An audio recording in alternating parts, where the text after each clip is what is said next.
Welcome to Sober Sunrise, a podcast bringing you AA speaker meetings with stories of experience, strength, and hope from around the world. We bring you several new speakers weekly, so be sure to subscribe. We hope to always remain an ad-free podcast, so if you'd like to help us remain self-supporting, please visit our website at sober-sunrise.com. Whether you join us in the morning or at night, there's nothing better than a sober sunrise. We hope that you enjoy today's speaker. My best friend, my mentor, my prayer partner, my little brother Keith L.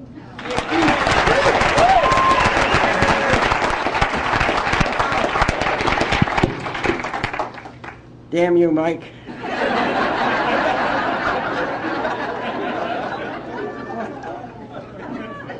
My name is Keith Lewis, and I'm a profoundly grateful alcoholic. Whew. I'm a member of the Midtown group of Alcoholics Anonymous. We meet on Mondays and Thursdays at 7 o'clock in Wilmington, North Carolina. If you're ever there, please come and visit. I really want to thank my dear friend and older brother, Mike. Maybe he'll let me use his car.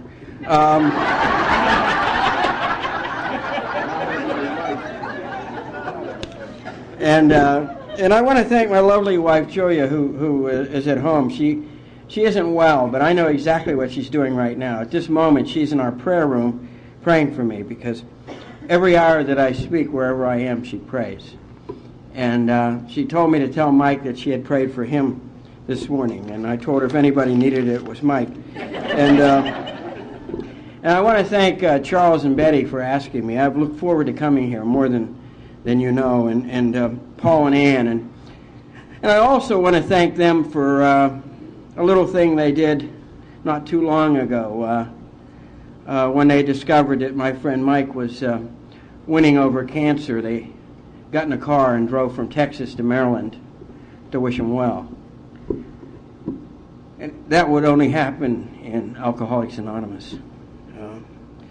I want to thank all the red shirts for everything they did this weekend, and I really appreciate it.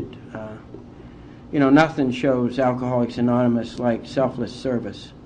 And I was up early in the morning. I would get up about 4 o'clock, and I walked down here to get a cup of coffee, and they're already up and getting ready. And or maybe they didn't go to bed. I don't know.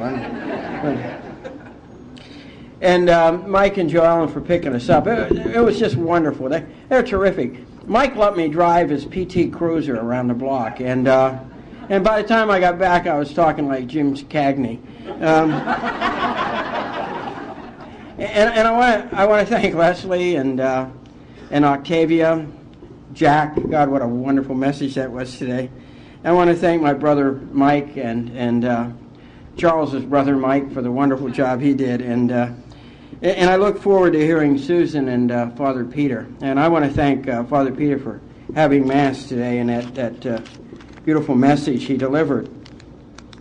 And the theme of this conference is that it's in the giving of the love, and you've done that here as well as any place I've ever been. I've been doing this for a pretty long time. I know I don't look that old, but I've been doing it a long time, and I've never felt better than I felt here. There's something very sacred and holy about this place, and that's something for a Catholic to say about a Baptist retreat center, and there really is. And I know what it is. It's the love that's here and was brought here. And what's extraordinary about that for me isn't that it's here or that I recognize it. What's extraordinary is that I'm actually able to receive a little bit of it. And I never had the humility to receive love. I was a kid who was born in a small town in Ohio. I was Irish. I was the eldest son, the second child in a family of 11 children. I won't tell you what church we went to. It has something to do with bingo, but I won't say much else. And I would have told you that we were poor, and I would have been dead wrong. It's true we didn't have any excess material goods, but we were anything but poor. I had a mother who every day I let her would hug me and kiss me and tell me she loved me, and I had a father who every day I let him would spend time with me. And there was something about me. And And I don't understand it. To this day, I don't understand it. And it's not important to understand it. It's just important to know that it's true. And the thing about me was that I was isolated. I was a secretive kid, and there was absolutely no reason in the world for me to be isolated. But I was. And what being isolated meant to me was I couldn't experience a tremendous amount of love and caring that existed in that house. I had a mother, like I say, and she had never finished high school. And she was an illegitimate child, and began singing in bars at age 12 to make money, and had an alcoholic mother, and extraordinary woman in every way. Every night, it was funny. Every dinner, we would have to have grammar lessons before we could eat. First, we'd bless the food. We'd say our grace, and then we would have to listen to a grammar lesson or a word. We had to learn a word a week. We had to learn the definition. We had to use it during the course of the week. And that's what this uneducated woman did for us. And, some years later, she was going in for heart surgery, and they'd already given her that joy juice. And we were all up in Pittsburgh, and they were ready to wheel her in. And she said, wait just a moment. And they stopped, and the surgeon and everybody was there. And she got up on one elbow, and she said, look at me, boys. Look at me. And we said, yes, Mother. She said, never, never, never end a sentence with a preposition. Okay, Mom. The surgeon looked at me and he said, I never heard anybody say that before. And just an extraordinary human being. And I couldn't experience it. And it's the saddest thing because it was there. And for some reason, it wasn't there for me. We have a friend, Mike sponsored him, and he was a dear friend of mine. His name was Bob Brown, and if Bob had been here, he would have won the golf tournament. He was an incredible golfer. And he's gone now, but Bob used to say the problem with alcoholics is they're never loved the way they think they need to be loved. And that was certainly true for me. And I was always, and I challenged everybody in my life to love me, and God, they loved me, and I couldn't experience it. And I was a kid who, for whatever reason, was totally alone and isolated, and I was a kid who had something lived under his bed. And I, at night I'd put my little ear against the mattress, and I'd hear it moving around down there, and I knew what it was there for. It was waiting for me to dangle my little legs over to the side of the bed, and I was history, and I knew that, And I also knew I couldn't talk to anybody about it. I expected one day they'd all be at breakfast, and they'd say, where's Keith? Oh, no, the thing under the bed got him. And I just knew that, And I was a kid who and my mouth, I had a horrible speech impediment, but my mouth was always getting me into trouble. This morning I got up about 4:30 or something. I was sitting out on the little balcony, and I was saying my rosary this morning, and I was watching. There was a skunk running around out in the field, and I was in the second grade, and I never meant to say these things. It just came out, and the nun was talking to us, and she said, our friend the skunk has almost no natural enemies. And I said, he doesn't have any friends either. And I don't know where that came from. It just came out, So I had to write Brother Skunk 500 times, and I remember watching Mom make sandwiches in the morning. It was like she looked like a dealer from Vegas. She'd deal out their bread and deal out their bologna, And in a large family, every kid always wants something different. And so my brother Henry came home one day, and he said, Mom, he said, I told you I only wanted one sandwich, and you gave me 2 sandwiches. Well, what she had done was she cut the sandwich in half.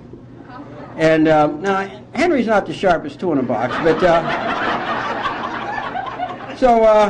so she said, Keith, I'm the eldest brother in an Irish family, so of course it falls to me to train and teach. And she said, Keith, would you please explain to your brother Henry? I don't have time. I said, yes, Mom, I'll take care of it, don't worry.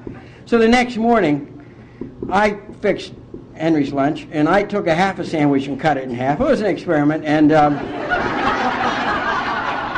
he brought a quarter of a sandwich home, really hungry, and that's the way it was in our house. And what was crazy? I didn't realize it, but I yearned. Bill says that there's, and Aquinas said it too, that there's something inside of every man and woman that yearns for God. And I yearned for God, and I yearned for my Father's approval, and I yearned for Him to tell me He loved me. And I never heard it. I'd have to be blind not to see it. But I never heard it. And I grew up one of those guys who hadn't gotten it right with Dad. And I'm convinced, it's just my theory. And I got my sponsor to agree with me, and he's smart, Tom I. And if a guy doesn't get it right with his dad, he just doesn't get it right. Doesn't get it right with his God, he doesn't get it right with his wife, he doesn't get it right with anybody. And I couldn't get it right with my dad. And it was all because I couldn't hear what he was saying to me.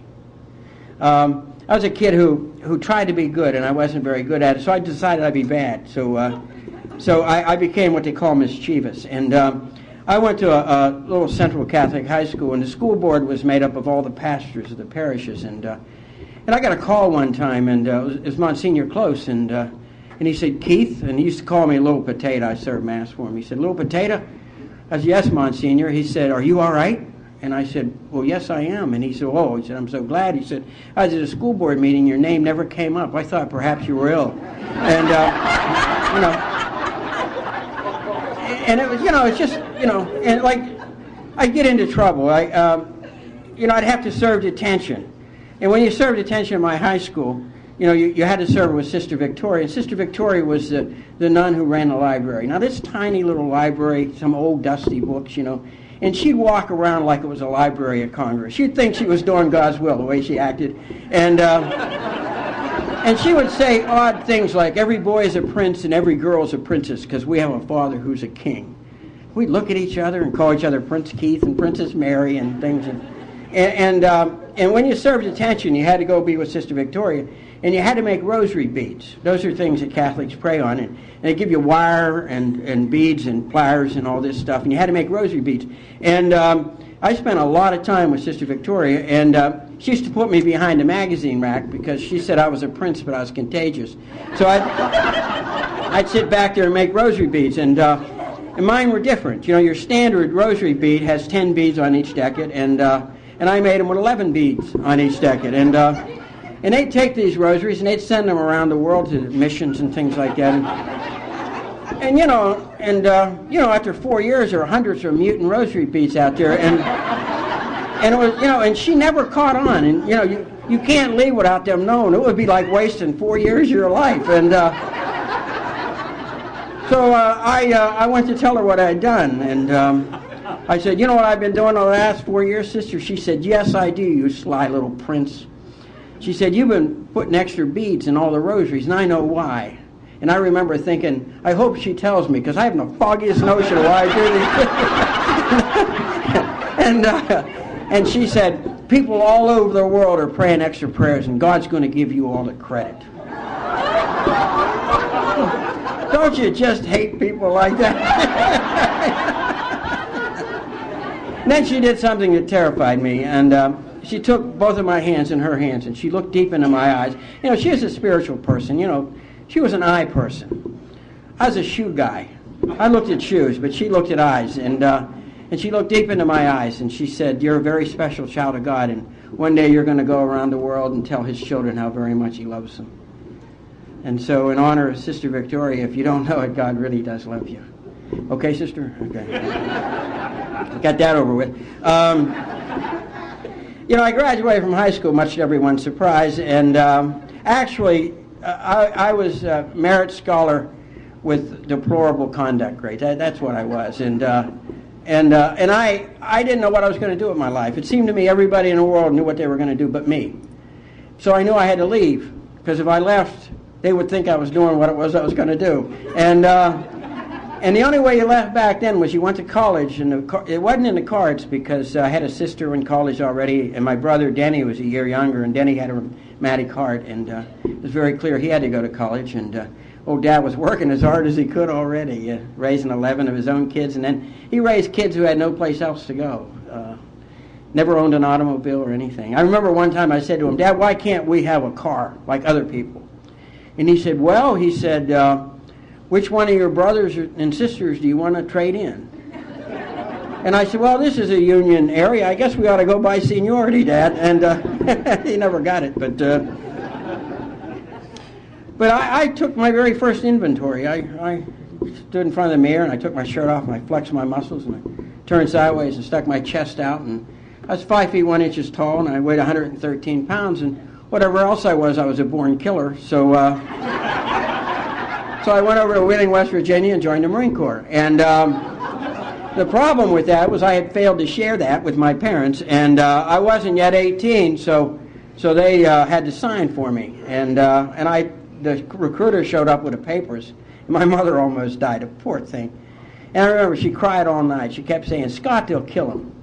And my dad kept saying, "Don't worry, Pat, they won't take him." So with that vote of confidence, the next morning we got a taxi cab and went over across the river to Wheeling, and got on a bus and went to Pittsburgh. And it was the second longest trip I'd ever been on. It was 60 miles. And once I had gone to Cleveland, but the game was rained out. And I knew nothing about anything. I was just a terrified, frightened little kid who didn't know he could ask. And the only thing I knew about the Marine Corps is they took a certain number of young men down to South Carolina and drowned them in a swamp. That's the only thing I knew. And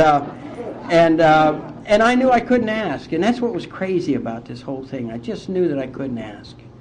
And it was a bad year, and they took you if you had a pulse. So that afternoon, I was sworn into the Marine Corps, and there were 3 guys from Pittsburgh, and we had about 8 or 10 hours before the train left, and they said, "Hey, kid, we're going to go over and have a sandwich and a few beers." And I said, "That's just what I was thinking."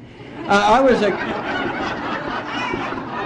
a guy who guessed at stuff. I had no earthly idea what was going on. And so what I did was I'd watch you, and I'd do it so quickly after you did it, it would look like we were doing it together. And and so I followed him over to this bar, and it's the second time I drank. The first time I drank, it's important to talk about your first drink, I think, because, you know, if you don't drink, it's hard to get into Alcoholics Anonymous. Jack can attest to that. First time I drank, I was 5, and I was at home. I didn't go out a lot when I was 5.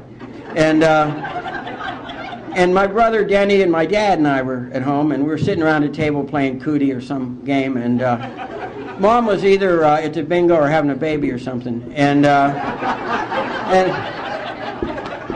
I guess Dad just thought it'd be fun, you know, and it was rarely alcohol around our house because both of my parents had parents who were alcoholic, but Dad just took 3 beers out of the refrigerator and gave one to me and one to dumb Denny, and he took one, and I drank it, and nothing happened to me.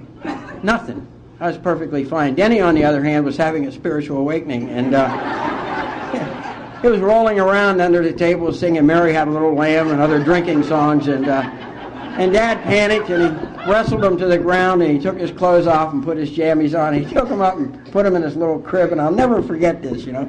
Denny's singing and carrying on, having the best time, and he stood up in his little crib and he urinated on the floor.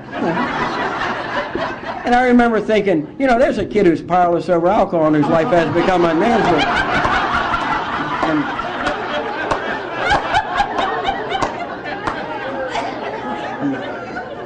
And you know, it was the saddest thing. Denny just never made it. Now, we're not proud of this, but the truth is the truth. Denny did some strange things. He grew up, reminds me a lot of Jack, actually. But he grew up, and, well, Denny went to one college. Oh, yeah, it gets worse. He had one major. He graduated in 4 years. I never heard of such a thing, graduating in 4 years, you know. He went to one graduate school, graduated first in his class, and he was offered like 8 jobs. He took one. You know? About 6 years ago, he retired. He was a senior vice president of a large international corporation. The strangest thing of all was he married one woman. Now, here's the guy who had the world in the palm of his hands when he was 4 years old. He let it slip through his fingers, you know. I had to work at this thing. I was 21 years old before I urinated on the bedroom floor for the first time.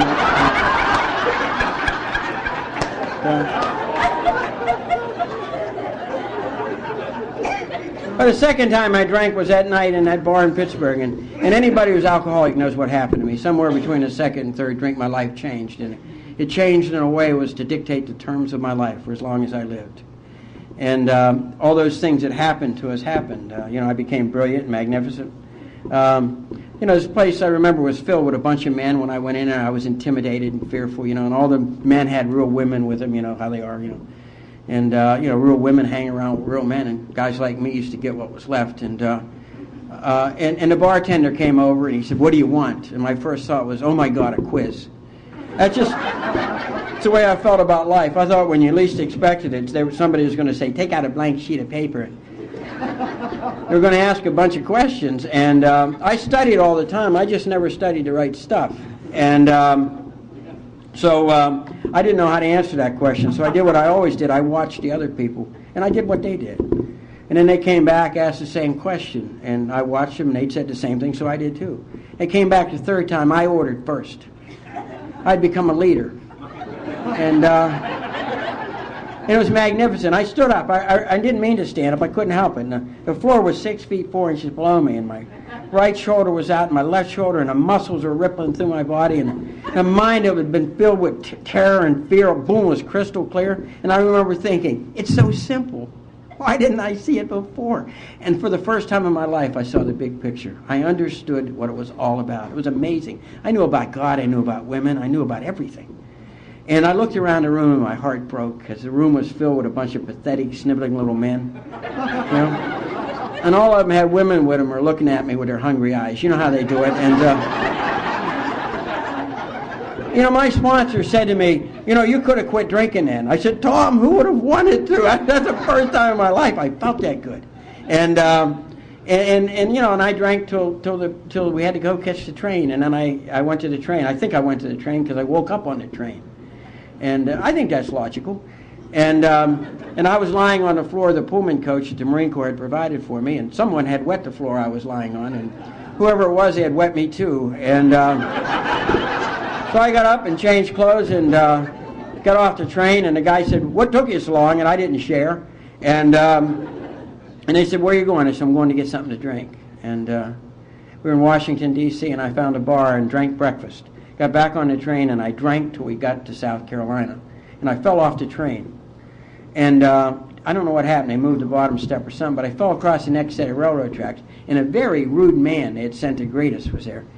And he was shouting obscenities at myself and the other young men who went down there to die for their country. And I got up and I brushed myself off, and I tried to explain to this cretin that he'd get along a lot better if he treated us with a little respect. And he never seemed to grasp exactly what it was I was trying to get across to him.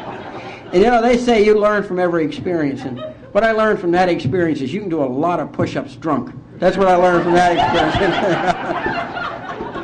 And I don't mean to be indelicate, but you can throw up while you're doing push-ups in case you're interested. And the next day, with a very large head, they put us on a bus and took us across the bridge to Parris Island, and I was welcomed to the Marine Corps. And I must tell you, I loved it from the first day.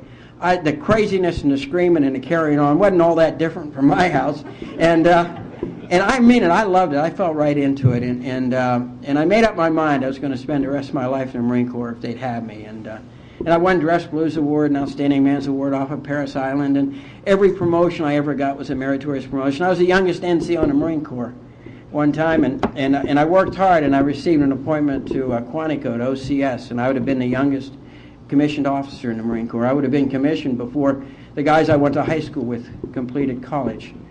The only problem was I was an alcoholic. And what being an alcoholic, I think, means to me is that, there's an enthusiasm about us that's unbelievable. And if you don't believe that, just look around. And we're terribly enthusiastic about life. And then gradually, and not so gradually, I began to violate every principle associated with that life. Alcoholism is an illness in me that made me violate everything that meant anything. And shortly before I was to go to Officers Candidate School, we were in Santo Domingo in 1965, and I led a patrol of men into town in a blackout. We took fire and returned fire. And by the grace of God, nobody was hit. But I woke up the next morning, and I wasn't supposed to have taken a patrol out that night. I did it every other night, so the night I didn't go out, I began drinking as soon as 5 o'clock or so. The night I went out, we'd come back, then I began drinking. And I woke up, I was fully clothed. I had my .45 automatic in my holster. There were 3 rounds missing. It was around the chamber, and the hammer was back. I almost never slept like that. And they were waking me up so I could go over and report on the patrol the night before. And I didn't even know I'd been on a patrol the night before. And it terrified me, and I turned down the commission and got out. And then I blamed them for what happened to me. And that's the story of my life. I drifted from pillar to post. I ended up living in a Jesuit theologiate at Georgetown, or at Woodstock College in Woodstock, Maryland. And I went to work there for a man who was a geneticist, and began drinking alone there. And my alcoholism just continued to progress, and I ended up directing genetics laboratories as supervisor at Georgetown University. And I had captured some poor woman and married her, and we had our first daughter, Kelly. It's gorgeous, just the love of my life, Kelly. And then we had our second daughter, and she was 3 months premature, and her father was passed out on the living room floor watching a test pattern in his underwear when she decided it was time to join us. And her mother couldn't wake me up, and she finally threw water on me and still couldn't wake me up. And in a panic, she got our neighbors who came over. And so when I opened my eyes, I was lying on the floor in my underwear, soaking wet from the water my wife had poured on me, trying to wake me up. And I was outraged.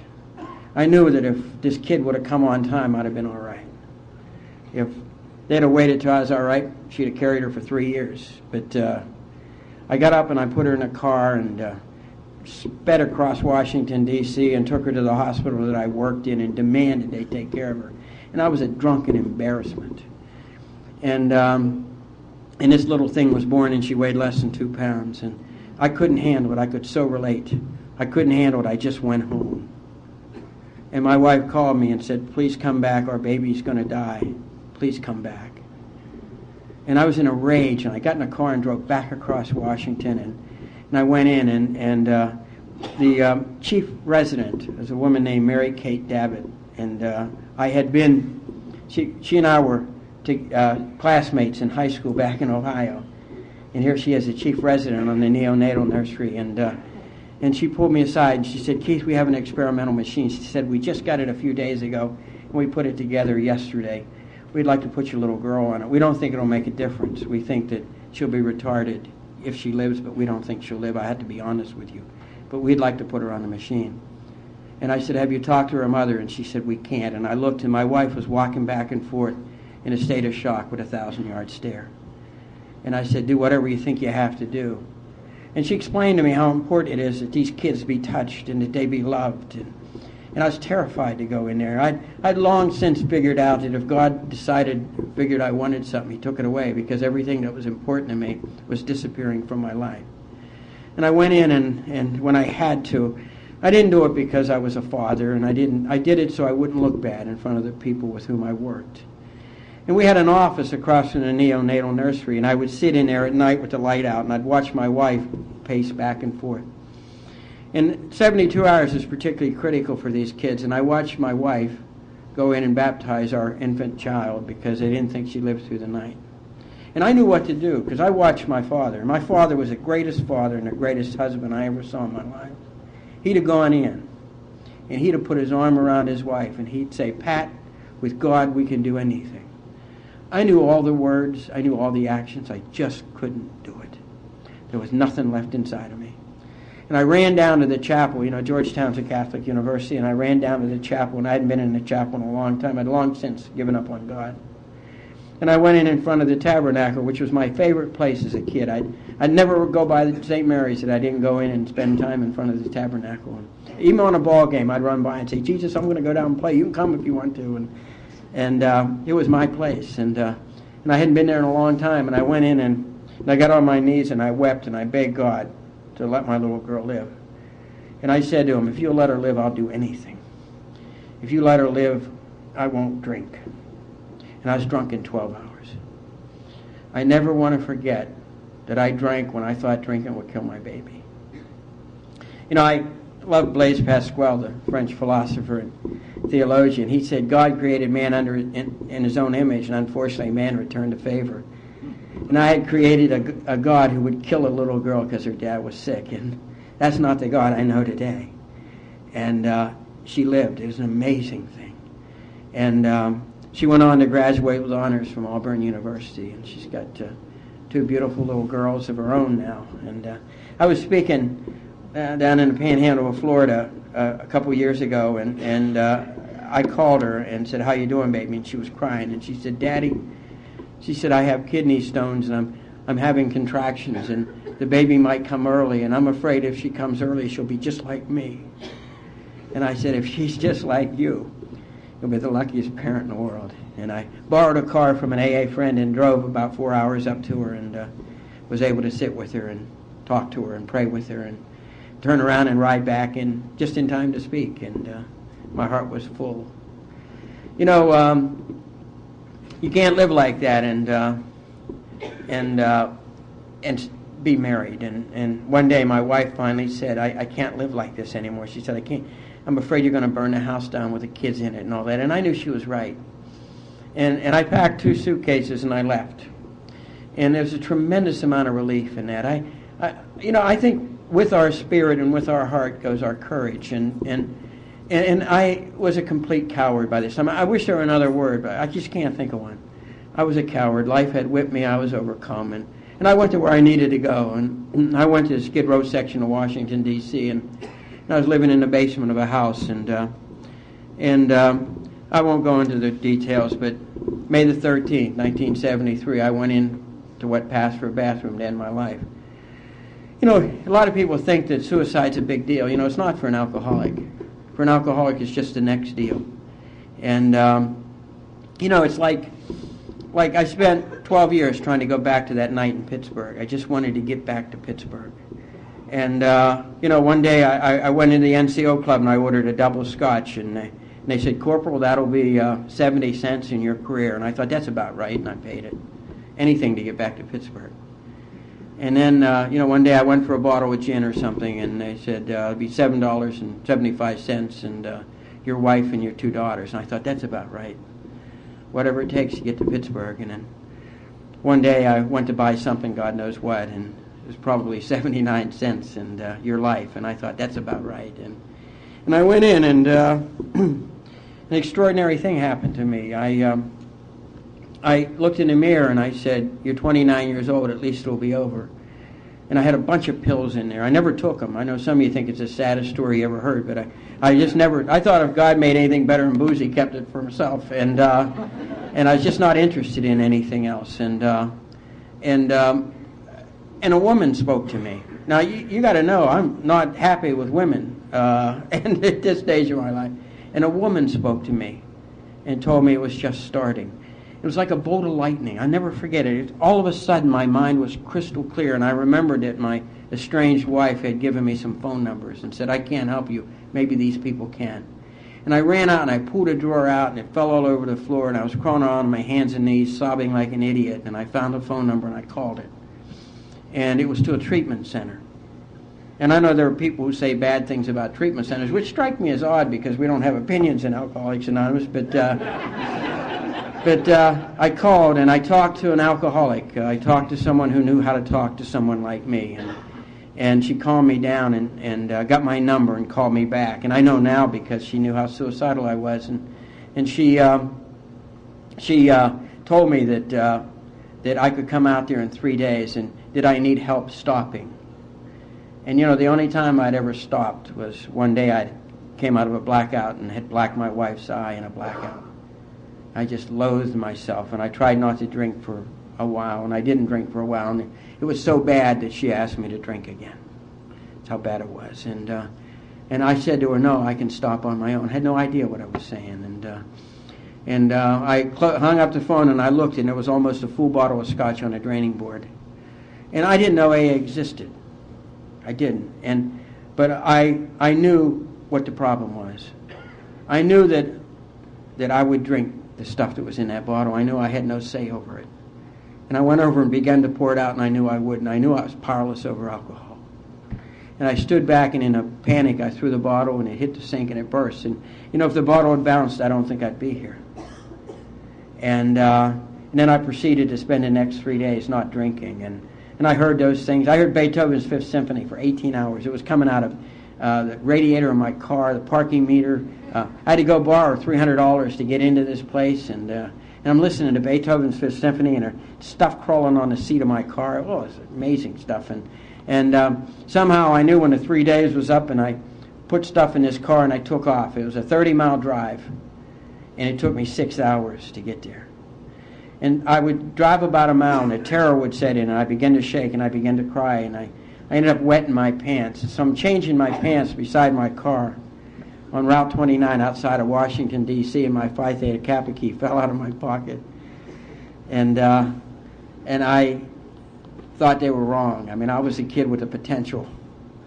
I was a member of the World Congress of Genetics, and I was published and all this stuff. And here I am changing my pants beside my car outside of Washington, D.C. And I got to that place, and I got there just in time to learn two things. Number one, a woman told me I wasn't bad, I was just sick. Now later, my sponsor was to say she was wrong, I was sick and bad. And the next thing that I learned was I was to get on a bus and go to a place called Alcoholics Anonymous, and I knew nothing about Alcoholics Anonymous.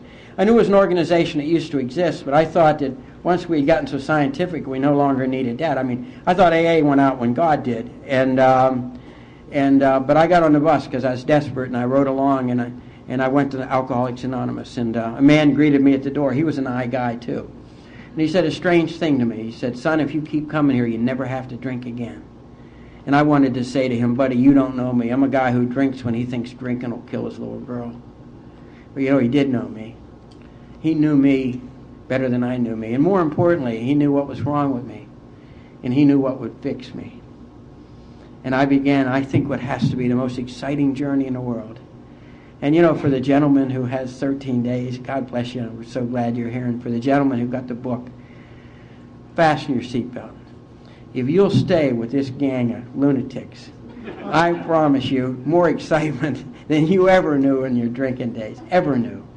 And it's incredible what happens in Alcoholics Anonymous. And, I hit the road running. I knew, I didn't even know for sure I was an alcoholic for quite a while. But I knew that whatever I was, the only place I seemed to have any hope was in meetings at Alcoholics Anonymous. And I'd be crazy all day, and I'd just keep watching my watch. And I'd leave the hospital, and I'd drive up to make sure I knew where the meeting was. And I'd look at a calendar to make sure I knew what day it was. And I was so confused. And some days I'd say to myself, if you go home, will you come back? And if the answer wasn't yes, I'd sit there from 5:30 to 8:30 when the meeting began. And I just fell in love with you folks.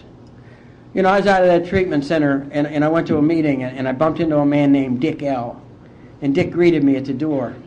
And he said to me, "Is this your first time at our meeting?" And I said, "Yes, it is." And he said, "Well, you're most welcome." And he asked me my name, and he asked me where I worked, and he asked me the names of my children, and, a bunch of questions. And I thought it was like cocktail talk. The next week I went back, and this man who I vaguely remember came up to me and said, "My name's Dick, remember?" And I lied and said, "Yes." And he said, "Keith, how are you?" And I said, "I'm fine." And he said, "How are things at the hospital?" I said, "Well, they're fine."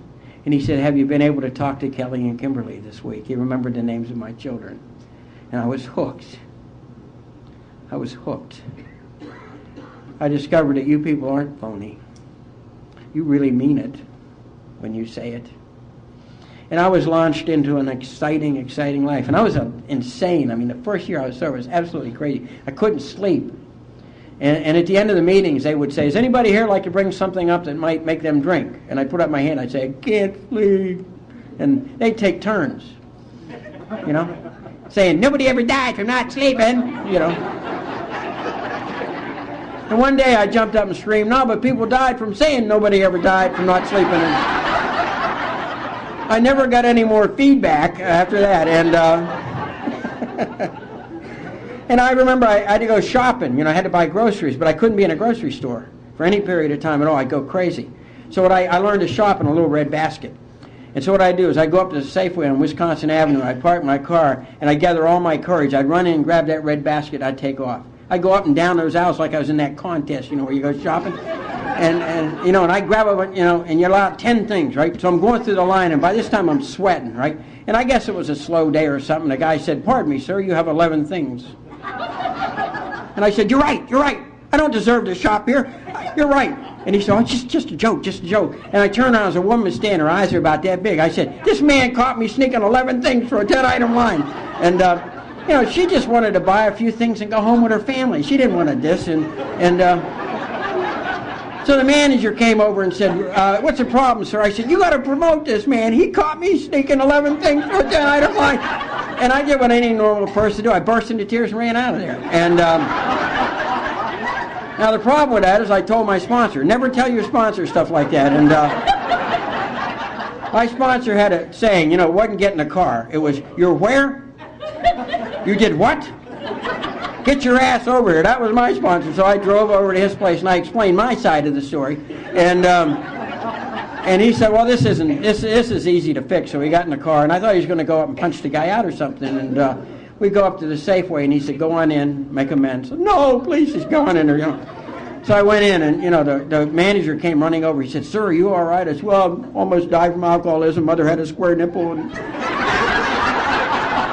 Dad never told me he loved me or something like, I had a whole string of reasons. And so the guy came over and I had to apologize to him. Then I had to pay for the groceries and they had them there. And I had to shop there for the next 6 months. And so I go through the line. The guy looked at me and go, 1, 2, 3, 4, ha ha,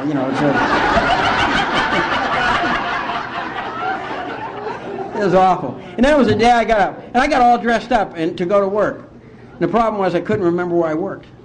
Here I'm driving around. I looked pretty good, and I couldn't remember. And I couldn't remember, and I panicked. And so I always carried a card. My sponsor had taped a dime to his business card and wrote his home number on it. And so I didn't. How do you call your sponsor and tell them you don't know where you work?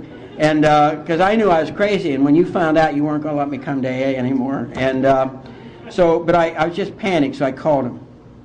I went to a phone booth and I called him and I said, good morning, Dan. He said, morning, Keith. How are you? I said, I'm fine. I'm wondering how you're doing.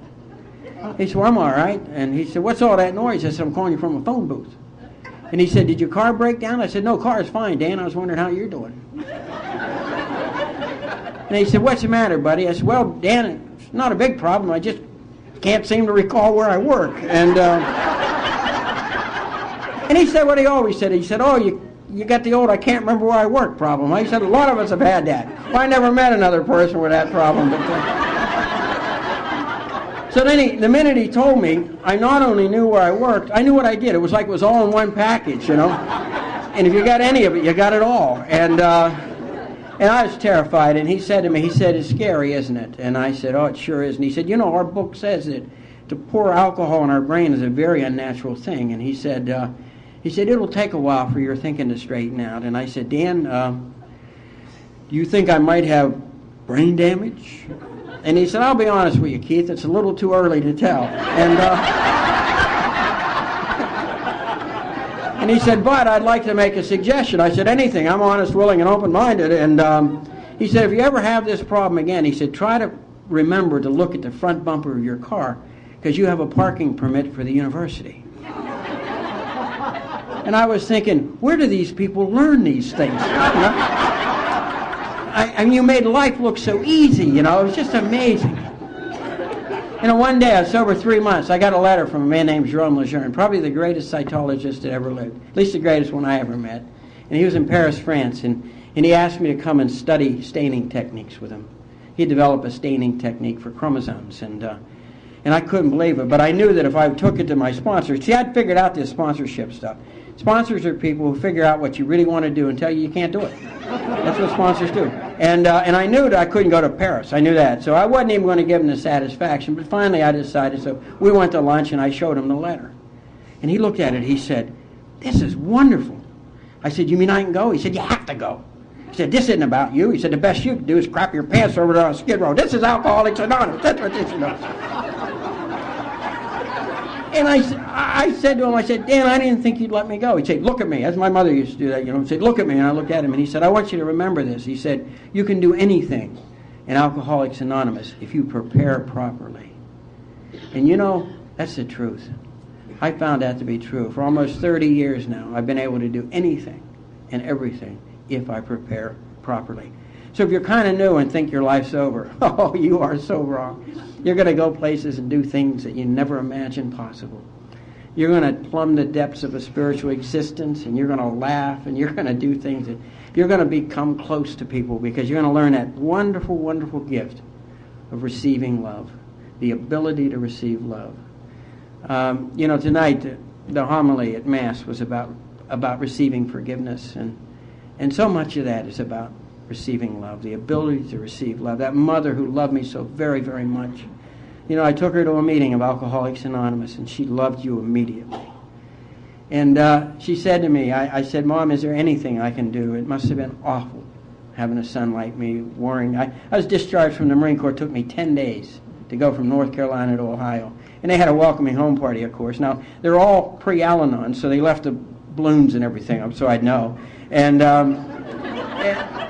you know, what happened to me was I was doing all right till I got to Charleston, West Virginia, and I went to the after-hours joint. I always visited, and there was a guy there with 4 ladies, and he was a businessman, and he'd been caught soliciting prostitution, and these were his business partners, and they were having a going-away party. He was going to go to Moundsville State Penitentiary to serve 2 to 5 years for solicitation, and they asked me to join them.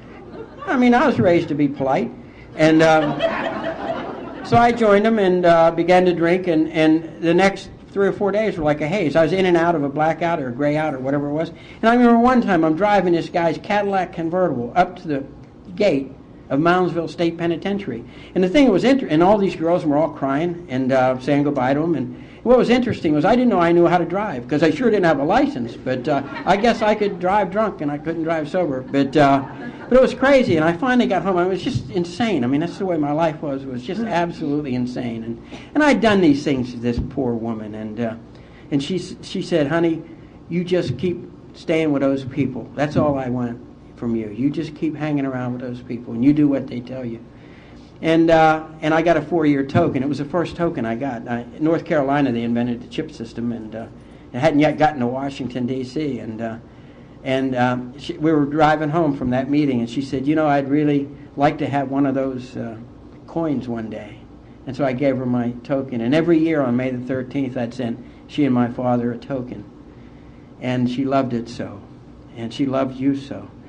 And, you know, they'd never been on a vacation, never been on a honeymoon, never owned an automobile, never done anything except give everything they had to their children and the other kids they raised. And I, in my sobriety, had wandered upon a little beach house down in Carolina Beach near where Mike lives now. And the name of the beach house was CZ Does It. I thought that I'd lay out a little hint. And my parents had never seen the ocean, and I invited them down to see the ocean, and they fell in love with it. And I said to them, I said, I wonder if maybe you wouldn't keep an eye on my house for a while. They kept an eye on my house for 6 years. They kept an eye on my house, and we bought Dad a car, and he drove for the first time in over 40 years. And my mother took up painting, and within 6 months was a brilliant artist. She had gone back to finished high school, and then she took her college entrance exams, and she outscored all of us. And she said, it's not a big deal. I've been through high school 12 times. And and they just flowered. And Mike and I would, we often talked about, you know, we'd walk up on a porch sometimes, and he'd be sitting on a swing, and he'd have his arm around his honey, sitting on a swing, watching the waves of the ocean. And I stopped down there one day, and, you know, this man who never told me he loved me, I tried like crazy to get it right with him, and I did all the things I could, and we didn't agree on anything. And I remembered something I learned in the 2nd grade. And I was approaching it all wrong. I was trying to figure it out. I was trying to meet him halfway. I was trying to do all that crazy stuff I learned in those self-help books. And then I picked up the big book. And I realized what I was supposed to do was honor him. And I began to honor him. I began to honor him the best way I could. I no longer had an opinion different than his. I learned from an Al-Anon friend that I could say, you know, I never really looked at it that way before, Dad. So when he'd say these things were patently and absurdly wrong, I'd just say, you know, Dad, I never really looked at it that way before. And it was true, I never had. And this magnificent man and I began to develop a relationship. And then one day we're sitting in a rocking chair, looking at the ocean. And he said, son, remember the first day you went to work? And I said, yeah, I worked in a bowling alley. He said, yeah, you were 12 years old. And he said, do you remember that I took you to lunch on your first day? I said, you know, Dad, I don't think I remember. He said, yeah. He said, I took you to Louis' hot dog stand. He said, do you remember what you had?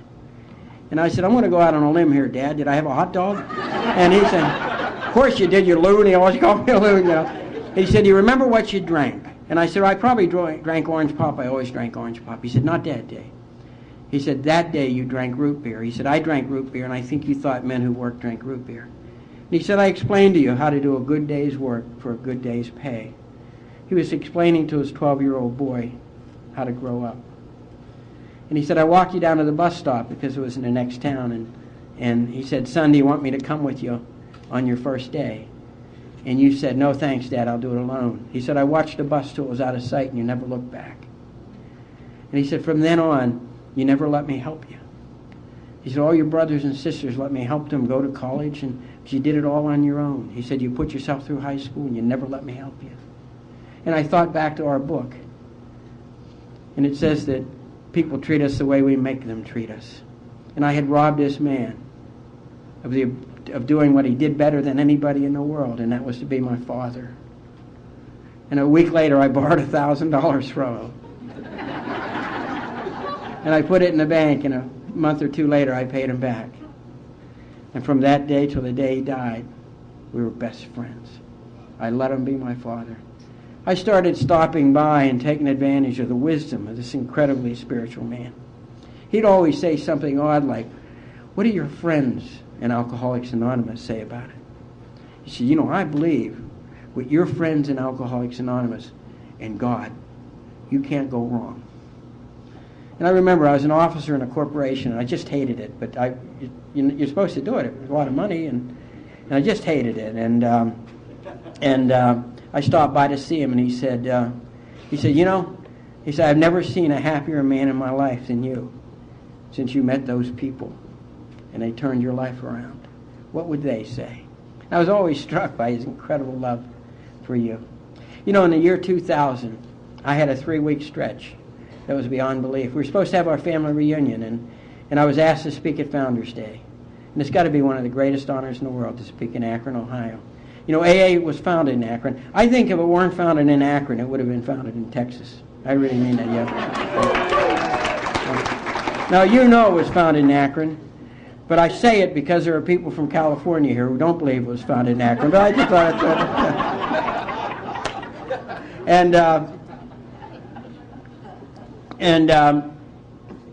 so I called up my dad, and I said, Dad, I'm afraid I'm going to be home, but I may miss the reunion because I'm going to be in Akron, but we'll leave Akron and drive home right away, and I'm going to spend a week with you. And he said, so he hung up, and he told the rest of the family, if Keith's not coming, we're not having a reunion. Now, you know, 28 years before that, they wouldn't tell me when the reunion was for fear I'd show up. And they moved it a week. And I mean, I had brothers and sisters traveling from all over the place. And I said to them, I am really sorry about this. They said, look, whatever makes Dads happy makes us happy. And we want you to be there too. So I spoke at Akron. The following week, I had a picnic with my parents. My mother had passed away by then, but my dad. The week after that, I spoke at the West Virginia State Convention in Whitting, West Virginia, and 2 miles from my home. And my whole family was there. And when my father heard me speak for the first time, and he came up to me and he hugged me, and he kissed me on the cheek, and he told me he loved me. And he said, I'm so proud of you. He said, I want to thank you for everything you've done for so many people, especially the people in our family. And I hadn't realized how many of my brothers and sisters and cousins and nieces and nephews are members of AA and Al-Anon now. And I didn't say anything to them. I just got sober. Thank God I didn't say anything to them or they wouldn't be members. And I was overwhelmed with the circle that happens in Alcoholics Anonymous. Once I permit myself to accept the incredible amount of love that God and people have always had for me. You know, my mother was an extraordinary human being. And, you know, when she died what she called a beautifully painful death. She suffered from cancer for 6 months. It took as little medication as she could because she believed that suffering was a prayer if she offered it. And she used her suffering. She told me I'd go at night, and she loved the rosary, and I'd pray the rosary, and she'd wake up and pray with me for a little while. And I'd read scripture, and she'd wake up and smile. And she loved poetry, and I'd read her The Vision of Sir Longfellow, you know, the part about not what we give, but what we share, the gift without the giver is bare. She read that to us once a month from the time I was a year old until I left for the Marine Corps. And and we would pray together, and she offered her suffering as a prayer that all her children would come back to God. And one by one, all of her children have gotten sober and come back to God.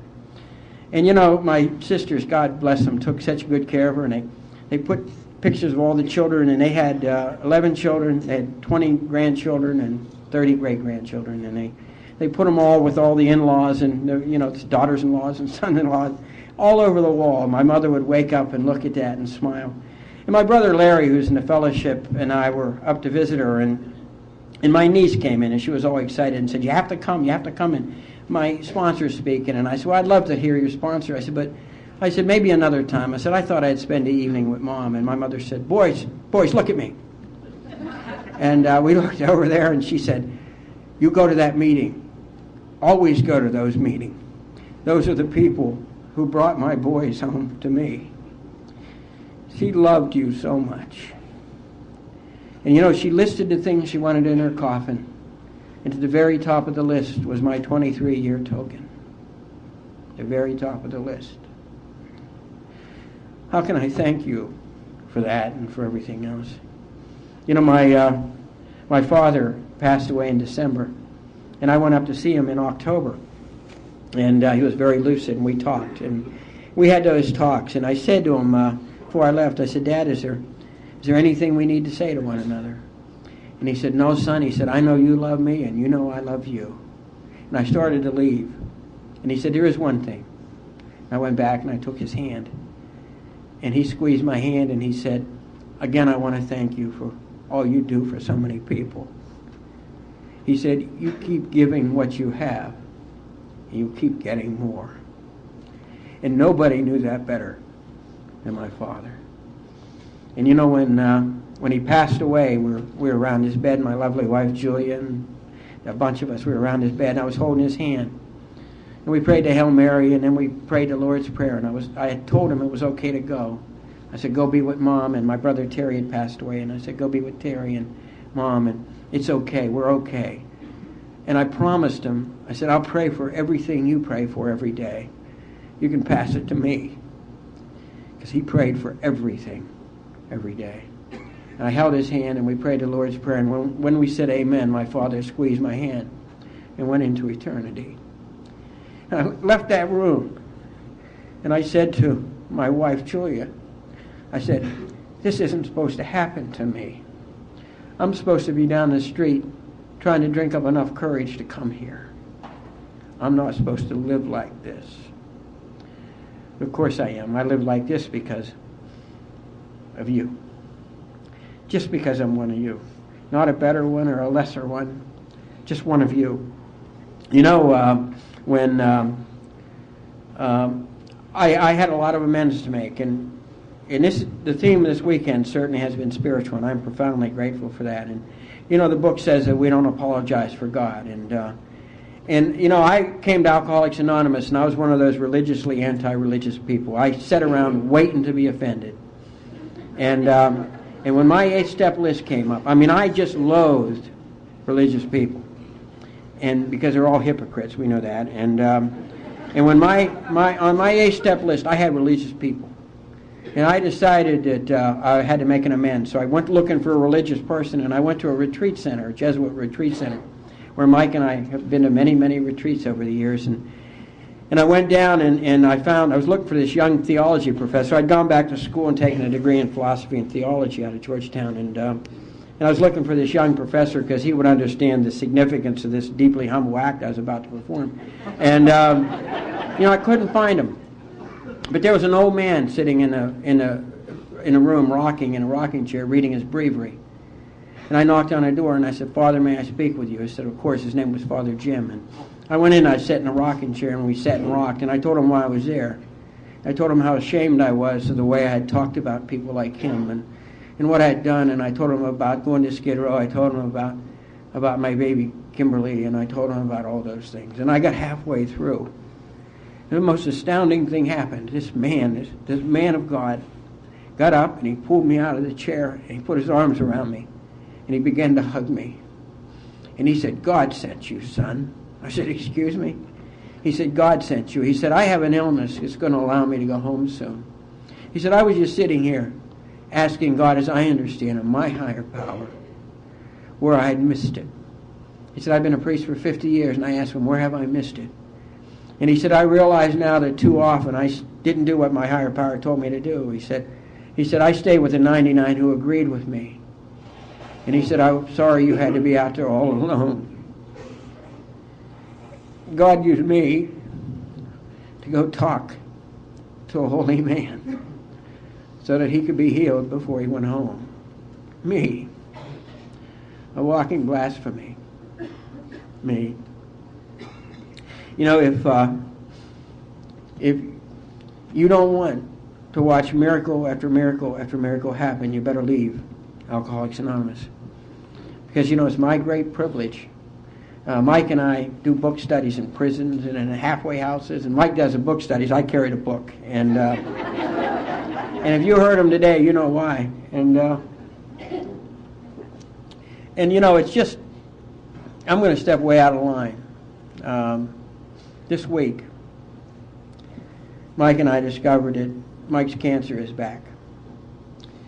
And that means a lot to me, but it doesn't mean anything to Mike. And I've watched this man over the years do extraordinary things. I mean, heal people with his wit and his heart and his knowledge of the 12 steps of Alcoholics Anonymous, his knowledge of God. And he's challenged me constantly to do the next thing. And he's led me places that I didn't think it was possible to go. I absolutely refused to discuss God, and he drew me a picture. I told him there's no such things as angels. I was just nuts, and he told me about my guardian angel, and I told him that was a myth. I was crazy, you know. I was a crazy man with a degree in theology. Now, you don't get much worse than that. And he drew a picture, and he told it was an Amish woman playing a piano and an organ, and he said that she was singing to the angels. And I wanted to throw it away. Of course, it's one of my prized possessions now. That's the kind of stuff he did. He encouraged me constantly throughout my life. And one night, in 1979, we got to, I'll end with this. There was a gas shortage, and I got a call from the intergroup office to take a 12-step call, and my car was absolutely empty. It was parked in front of the pump down at the service station. And the guy said, I don't know, I can't get anybody. Nobody can go on a call. I said, look, I'll take care of it somehow. And the call was over in Bethesda. We lived in Tacoma Park. And so I went to 2 doors down where Mike lived, and I knocked on a door, and I said, Mike, let me borrow your truck. I got a 12-step call. He said, my truck's totally out of gas. We had to push it in the parking thing. We talked about it, and we prayed together. And I said to Mike, I said, I'm going to go on the 12-step call. If I run out of gas, I'll run out of gas on the 12-step call. And he said, I'll pray for you. And so I took off, and the needle was gone. It was buried. And I drove over to Bethesda, and I got to the man's house, and I went in and I talked to him, and this guy was shaken apart, and we couldn't get an ambulance. It was a mess. And so I said to God, if you'll just get me to the hospital, I won't ask anything else. So I piled this guy in the hospital, and he's close to DTs, and I run him down to the hospital, and it took me about 2 hours to get him in. Back then, you had to actually go into DTs or convulsions before they'd believe you. And so we get him in finally. It's like 3 o'clock in the morning, and I figured, well, I'll just drive someplace and park and sleep. And so I'm driving up Old Georgetown Road, and I cross Wisconsin Avenue, and the lights were on in the service station. It was an SO station, and I drove in, and the guy ran out and said, sir, we're closed. And I said, well, that's okay. I said, I'll just park here until in the morning because I'm not going to get home. I don't have any gas. And he said, look, don't park here. They'll line up. And he said, I'll turn the lights out. I'll fill you up. He said, but then get out of here. I said, okay. So turned the lights out, and he filled me up. And he came to me, and he said, sir, there's a mistake. And I said, what's that? He said, I put 23 and a half gallons in your car. He said, your car only holds 21 gallons. And I said, well, I want to pay you for them. He said, no, don't. He said, no. He said, it's impossible. He said, your car doesn't hold that much gas. And I said, look, pal, God loaned me a few gallons of gas. I want to pay for them. Now, he took the money and got me out of there. Now, I went back to wake Mike up to tell him, but of course Mike was awake praying, so I didn't have to wake him up. And you know what amazes me? He wasn't surprised. He wasn't a bit surprised. I love you so very much, and I ask you to please pray for my dear brother Michael, and because whatever comes, it's going to be God's will. and we're going to accept it gladly. From the bottom of my heart, I thank you for who and what you are and what you made us. Thank you.